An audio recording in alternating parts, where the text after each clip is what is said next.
स्वतःचा जीव धोक्यात घालून अनेकांचे प्राण वाचविण्यात कळमनुरीचे आमदार संतोष बांगर यांना यश मिळाले। त्यांचा याबाबतचा व्हिडिओ महाराष्ट्रात चांगलाच व्हायरल होतोय। फक्त मदतच नव्हे तर त्यांच्या कुटुंबाला घातपात झाल्यास त्यांना तात्काळ स्वखर्चातून आर्थिक मदत देखील देण्यात हात सरसावले। पूरग्रस्तांना शासनाच्या मदतीची वाट न पाहता स्वखर्चातून तो कुठल्याही पक्षाचा असो, कार्यकर्ता असो, त्याच्या प्रत्यक्षात घरी जाऊन त्यांना आर्थिक मदत देऊन दिलासा देण्याचं काम कळमनुरीचे आमदार संतोष बांगर हे करत असल्याचं पाहायला मिळत आहे। कळमनुरी तालुक्यातील पोत्रा गावातील खंडू राऊत यांचं दुर्दैवी निधन झाल्याने राऊत कुटुंबियांना घरी जाऊन स्वखर्चातून मदत देत त्यांना पुढील सहकार्य करण्याचं आश्वासन संतोष बांगर यांनी दिलं। आता मात्र येणाऱ्या निवडणुकीत संतोष बांगर यांचा विजय असल्याचं कळमनुरी तालुक्यातून सर्व गावागावातून वाड्या वस्त्यातून बोललं जातंय। आमदार संतोष बांगर यांच्या विरोधात उमेदवार कोणता द्यायचा हा प्रश्न शिवसेनेचे उद्धव ठाकरे यांना पडलाय। त्यांच्या विरोधात उमेदवारी नेमकी कोणाला मिळेल असा प्रश्न उपस्थित होतोय, कारण खासदार नागेश पाटील आणि आमदार तानाजी मुटकुळे, राजू नवघरे हे कोणत्या मतदारसंघात फिरकले नसल्याची चर्चाही हिंगोली जिल्ह्यात सुरू आहे।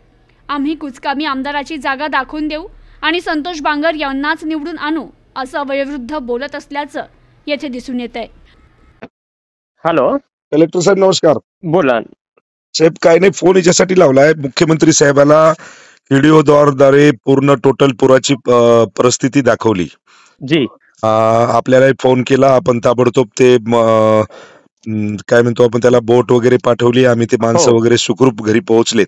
हो, पण आता उद्याच्या उद्या आपल्याला ताबडतोब तुम्हाला सांगतो की सगळं प्रशासन आपल्याला सज्ज करून तलाठी, ग्रामसेवक, आपले कृषी अधिकारी वगैरे ताबडतोब पाठवून टोटल सर्वे, कारण की एवढं नुकसान झालंय की तुम्हाला सांगतो अक्षरशः डोळ्यामध्ये पाणी येतोय शेतकऱ्यांच्या।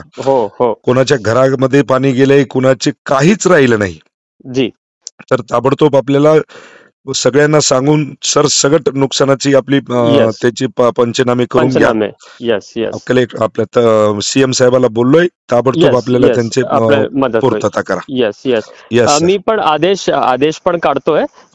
सगळे आपले तलाठी, मंडलाधिकारी, आपले ग्रामसेवक, कृषी सहायक, आपले बीडीओ, तहसीलदार आणि तालुका कृषी अधिकारी आणि एसडीएम्स सगळे जण मॉनिटर करून तातडीने आपण पंचनामे सगळे करून घेऊ। धन्यवाद सर। उद्या एसडीएम ला नाही तर तहसीलदारला कुणाला तरी सोबत पाठवा साहेब। 1-2-5 खेड्याला जाऊन थोडस लोकांची म्हणजे काय, लोक फार म्हणजे काय विचारूच नका। मी आता 4-5 गाड्याला जाऊन आलोय, माहितच आहे मला। मी पण भेट देणार आहेत। मी एसडीएम तहसीलदारला पण सांगतो ते उद्यापासून आपण फील्डवर थोडासा हे करू आणि तातडीने सगळं पंचनामे करून घेऊ, अडचणच नाही। प्रशासनाला मी पूर्णपणे हे करतो, सूचना देतो। धन्यवाद सर, धन्यवाद।